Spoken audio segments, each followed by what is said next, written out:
కాంగ్రెస్ ప్రభుత్వం పైన తీవ్ర స్థాయిలో మండిపడ్డారు మాజీ మంత్రి హరీష్ రావు. సీఎం రేవంత్ రెడ్డి మాయమాటలు చెప్పి అధికారంలోకి వచ్చారని తెలిపారు. ఎన్నికల్లో ఓట్ల కోసం కాంగ్రెస్ అందరినీ మోసం చేసిందని ఆరోపించారు. ఎన్నికల హామీలను మార్చిన కాంగ్రెస్ కు పార్లమెంట్ ఎన్నికల్లో బుద్ధి చెప్పాలన్నారు హరీష్ రావు. మేము మొదటి అసెంబ్లీలోనే 6 గ్యారెంటీలకు చట్టబద్ధత తెస్తాము అని నమ్మబలికిండ్రు. కానీ ఇలా గెలిచినాకేమైంది?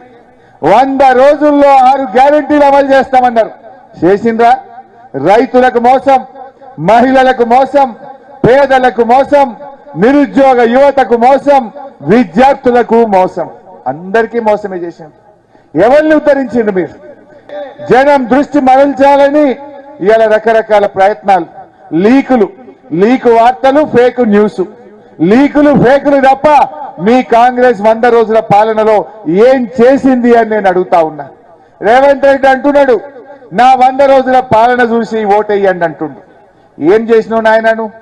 నీ బాండ్ పేపర్లో నీ 6 గ్యారెంటీలు, నీ 13 హామీలు అమలు చేయకుండా నీకు ఓటు అడిగే హక్కు ఎక్కడి? ఇవి చెప్పే కదా మీరు ఓట్లు వేయించుకున్నది, మాయమాటలు చెప్పే కదా ఓట్లు వేయించుకున్నది. మరి వచ్చిన వాట్లకు బోనస్. దయచేసి మీరందరూ కల్లాల దగ్గర, ఊర్లలో మీ రైతుల దగ్గరికి పోయి ఇవో ఈ రకంగా మోసం చేసింది, మళ్ళా కాంగ్రెస్ పార్టీ ఓటేస్తే ఈ కొడుకులు 5 ఏళ్ల దాకా దొరకరు, ఇప్పుడే గట్టిగా దొరకబట్టి చిత్తుగా కాంగ్రెస్ పార్టీని ఓడగొడితేనే మా హరీష్ అన్న అసెంబ్లీలో గట్టిగా అడుగుతాడు అని చెప్పాలి.